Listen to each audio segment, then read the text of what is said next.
How to add a API key in Windsurf 2025. Follow these instructions. Open Windsurf 2025 and log in with admin rights to access dashboard settings and begin configuring your API integrations.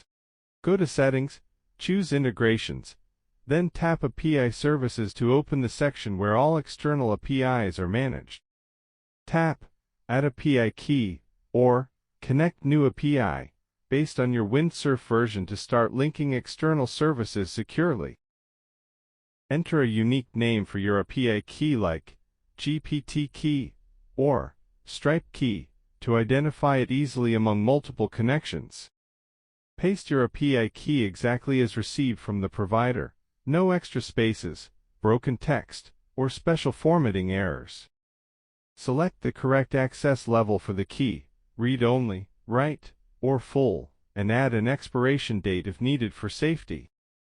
Tap Save or Activate to confirm your API key, then test the connected service to ensure everything works perfectly now.